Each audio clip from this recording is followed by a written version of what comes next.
নমস্কাৰ। আজি আমি অষ্টম শ্ৰেণীৰ বীজগণিতৰ অভেদ চাৰিটাৰ বিষয়ে আলোচনা কৰিম।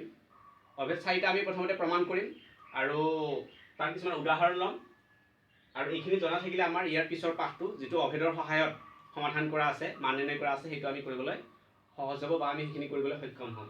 এতিয়া 1 নম্বৰ অভেদটো লিখা আছে x + a whole into x + b সমান x² + a + b whole x into plus ab। অৰ্থাৎ এইখিনি বাওপক্ষখিনি চাব লাগিব। বাওপক্ষখিনি আছিলে x + a into x + b। x + a আৰু x + b পূৰণ কৰিলে কি হয়? x এটা যদি ৰাশি যদি পূৰণ কৰিব লাগে তেতিয়াহ'লে আমি এইটো বিতৰণ বিধি সূত্ৰে পূৰণ কৰিব লাগিব। গতিকে বিতৰণ বিধি সূত্ৰব লাগিলে x ইনটু x + b লিখিব লাগিব। x into x + b plus a into আকৌ x + b লিখিব লাগিব x + b। এটা আমি বিতৰণ বিধি ব্যৱহাৰ কৰিলোঁ। এতিয়া আমি পূৰণ কৰোঁ x into x x² plus x into b bx plus a into x ax plus a into b ab। এতিয়া এইখিনিত আমি x টো কমন দেখা পাইছোঁ। আমি যদি কমন লওঁ x টো কমন ল'লে কি হ'ব? x কমন ল'লে ইয়াত থাকিব b প্লাছ a। x টো ইয়াত কমন ল'লোঁ, b প্লাছ a থাকিলে b প্লাছ a হ'ল প্লাছ ab। এতিয়া এইখিনি আমি সজাই লিখিব পাৰোঁ। কেনেকৈ সজাই লিখিব পাৰোঁ? এইখিনিক আমি b প্লাছ a টোক আমি a প্লাছ b হিচাপে লিখিব পাৰোঁ। b plus a plus b একেই অৰ্থ আৰু x টো আমি এইখিনিত লিখি দিলোঁ। অৰ্থটো একেই বুজাব, পূৰণেই বুজাব। ব্ৰেকেটৰ বাহিৰত থকা মানে এইটো পূৰণ। গতিকে এইটো আমি কি পালোঁ? এইটো x + a whole into x + b whole পূৰণ কৰোঁতে আমি পালোঁ x into x + b plus a into x + b হিচাপত লিখি ল'লোঁ। পূৰণ কৰিলোঁ x² + bx + ax + ab। x common ল'লোঁ, তাৰপিছত আমি x টো এইখিনি সজাই ল'লোঁ। ইয়াত দেখা পালোঁ x² + a + bx into plus ab, এইটো ৰাখি পালোঁ। গতিকে এইটো আমি পালোঁ সুপক্ষ।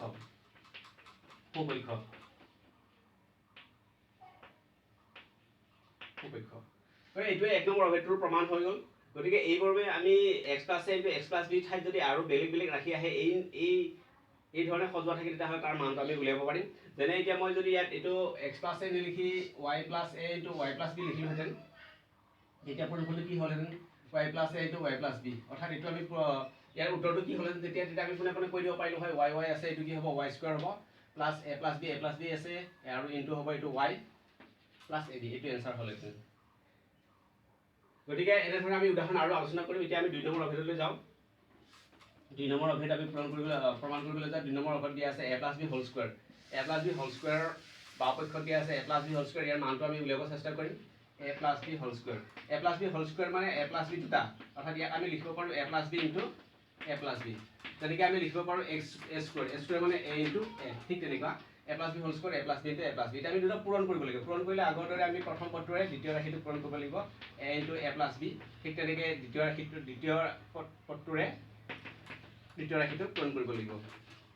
এইখিনি পূৰণ কৰাৰ পিছত আমাৰ উত্তৰটো আমি কিমান হয় চাওঁ। a into a a² plus a into b ab plus b into a ba বা ab plus b into b b²। এইটো যদি আমি যোগ কৰোঁ ab প্লাছ ab সদৃশ পদ হয়। ইয়াৰ সহগ 1 আছে, ইয়াৰ সহগ 1 আছে। গতিকে এইটো যোগ কৰিলে হ'ব a² plus twice ab plus b²। অৰ্থাৎ এইখিনি আমি পাই গ'লোঁ, সুপক্ষৰ মানটো পাই গ'লোঁ। গতিকে ইয়াত আমি লিখিব পাৰোঁ সমান সুপক্ষ। গতিকে এইটো 2 নম্বৰ অভেদটো আমি প্ৰমাণ কৰিলোঁ। গতিকে a + b ঠাইত যদি মই উদাহৰণস্বৰূপে c + d লিখি দিওঁ তেতিয়াহ'লে কি হ'ব? তেতিয়া আমি নিশ্চয় লিখিব পাৰিম c² plus twice cd plus d²। গতিকে এই নিয়মে আমি 1 নম্বৰ অভেদৰ নিয়মত আমি বিভিন্ন পদ ব্যৱহাৰ কৰি মানবোৰ উলিয়াব পাৰিম। গতিকে ঠিক তেনেকৈ 3 নম্বৰ অভেদটো প্ৰায় একেই, কিন্তু চিনটো কেৱল মাইনাছ। একেই বৰ্গসূত্ৰ a + b হোল স্কোৱাৰ বা c + d হোল স্কোৱাৰ আছিলে, এইটো হৈছে a - b হোল স্কোৱাৰ।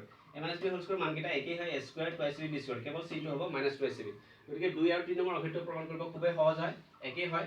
গতিকে আমি যদি 3 নম্বৰ অভেদ প্ৰমাণ কৰিবলৈ যাওঁ তেতিয়াহ'লে প্ৰথমতে আমি লিখিম, আমি এইটোখিনি ৰাখিম a - b whole square. a - b whole square কৰিবলৈ গ'লে a - b into a - b। a - b whole square মানে দুটা ৰাশি পূৰণ হ'ল। এতিয়া এইটোৰে এই দুটা পূৰণ কৰিবলৈ বিতৰণ বিধি সূত্ৰ আমি a ইনটু a - b হ'ল। ঠিক তেনেকৈ -b ইনটু a - b হ'ল। -b ইনটু a - b হ'ল। এতিয়া আমি পূৰণ কৰোঁ আগৰ দৰে a² minus ab minus b into a ab minus plus b into b b²।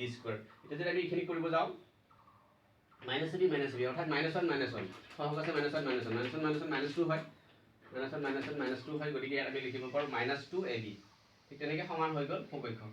গতিকে 2 নম্বৰ 3 নম্বৰ অভেদ প্ৰমাণটো একেই হয়, একেধৰণৰ হয়। কেৱল 2 নম্বৰটো হৈছে প্লাছৰ অভেদ, 3 নম্বৰটো হৈছে মাইনাছৰ অভেদ। গতিকে এইদৰে আমি 3 নম্বৰ অভেদটো প্ৰমাণ কৰিব পাৰিম। তাৰপিছত 4 নম্বৰ অভেদটো আমি চাওঁ a + b whole into a - b হ'ল। 4 নম্বৰ অভেদটো যদি আমি প্ৰমাণ কৰিব লাগে, 4 নম্বৰ অভেদ আমাক দিয়া আছিলে a + b whole into a - b হ'ল। এইখিনি আমি উলিয়াব লাগে। এতিয়া এইখিনি আমি পূৰণ কৰিম এইখিনি আমি বাওপক্ষ পাইছিলো এইখিনি আমি পূৰণ কৰিবলৈ যাওঁ a into a minus b হ'ল plus b into a minus b হ'ল a into a minus b হ'ল plus b into a minus b হ'ল এটা পূৰণ কৰিলে a square minus ab plus ab minus b square এতিয়া আমাৰ ab minus ab plus ab অৰ্থাৎ ইয়াৰ সহগ আছে -1 প্লাছ 1 -1 প্লাছ 1 ইকুৱেল টু হ'ব 0 গতিকে মাইনাছ ab প্লাছ ab শূন্য হৈ গ'ল ইয়াত থাকিলে a square minus b square এইটো হৈছে সুপক্ষ এটি ক'লো আমি সুপক্ষ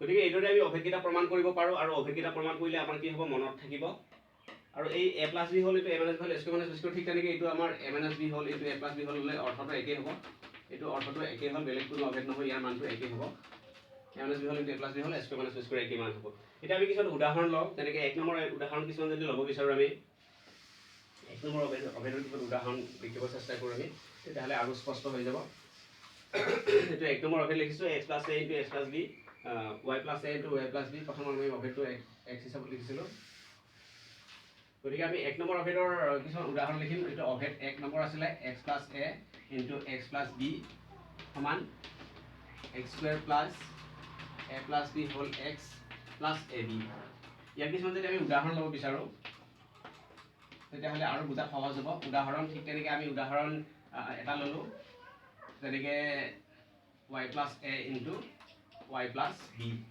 ইয়াৰ মানটো কি হ'ব ইয়াৰ মানটো এইটোৰ লগত আমি যদি সজাই লিখোঁ তেতিয়াহ'লে হ'ব y square plus a plus b হ'ল y plus ab ঠিক তেনেকৈ যদি আমি বেলেগ এটা ব্যৱহাৰ কৰোঁ 2 নম্বৰ তেনে আমি লিখিছোঁ যে x plus c into x plus b তেতিয়া মানটো কি হ'ব তেতিয়া অৰ্থটো ইয়াৰ লগত সজাই আমি লিখিম তেতিয়া হ'ব x square plus c plus d into x plus cd এইটো হ'ব তাৰ মান ঠিক তেনেকৈ আৰু আমি এটা লিখোঁ তিনিটা উদাহৰণ লিখোঁ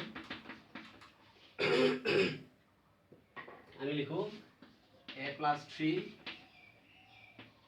into a plus 4 এনেকৈ লিখিলোঁ এবাৰ a plus 3 a plus 4 একেধৰণে হ'ল x plus a into x plus b a plus b 3 4 হৈছে আৰু x অৰ্থাৎ a আছে গতিকে ইয়াৰ মানটো কি হ'ব a square plus 3 plus 4 into a plus 3 into 4 অৰ্থাৎ ইয়াৰ মানটো হ'ব a square plus 3 4 plus 4 7 7a plus 3 4 গুণ 12 এনেকৈ আমি সমাধান কৰিব পাৰিম গতিকে এনেধৰণৰ আৰু কিছুমান উল্লেখ চালে এইটো অভেদ স্পষ্ট হ'ব ইয়াৰ পিছত আমি 2 নম্বৰ অভেদটো উদাহৰণ কিছুমান লিখিবলৈ যাওঁ 2 নম্বৰ অভেদটো আমি লিখিছিলোঁ a plus b whole square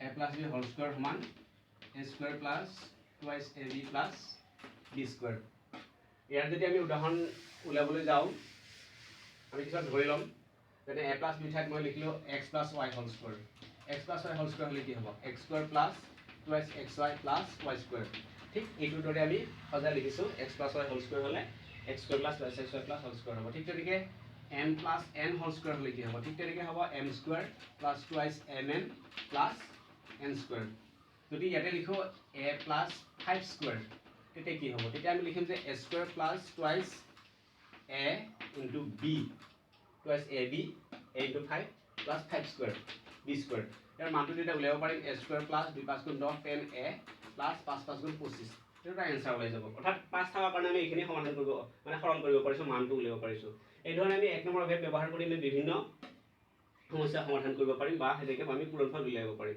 এতিয়া ইয়াৰ পিছত 3 নম্বৰ অভেদলৈ গ'লে 2 নম্বৰ 3 নম্বৰ অভেদটো প্ৰায় একেই হয় কেনে উদাহৰণকেইটা একেই দিছোঁ 3 নম্বৰ অভেদটো আছিলে a minus b whole square a minus b whole square সমান a square minus twice a plus b square ইয়াৰ যদি আমি উদাহৰণ ল'ব বিচাৰোঁ তেতিয়াহ'লে আমি লিখিব লাগিব x minus y whole square ইয়াৰ পূৰণফলটো হ'ব x square minus twice xy plus y square ঠিক তেনেকৈ m minus n whole square লিখিলে তাৰ মানটো হ'ব m square minus twice m plus n square ঠিক তেনেকৈ এইটো যদি মান উলিয়াব লাগে a minus 4 লিখিলোঁ a minus 4 whole square a square minus twice a into b plus b square গতিকে a minus a square minus 2 4 গুণ 8 8a plus 4 4 গুণ 16 এইটো হ'ব তাৰ আনসাৰ গতিকে আমি 3 নম্বৰ অভেদটো ব্যৱহাৰ কৰি এনেকৈ পূৰণফল উলিয়াব পাৰিম এনেকুৱা সংখ্যা থাকিলে ইয়াৰ মান উলিয়াব পাৰিম এটা সংখ্যা থকাৰ কাৰণে আমি মানটো উলিয়াব পাৰিছোঁ এইটো a into b আৰু b square মানে 4 square 4 4 গুণ 16 2 4 গুণ 8 তাৰপিছত আহিলে 4 নম্বৰ অভেদটো 4 নম্বৰ অভেদটো সহজেই হয় যেটো পূৰণফল উলিয়াব লাগে আমি a plus b whole into a minus b whole 4 number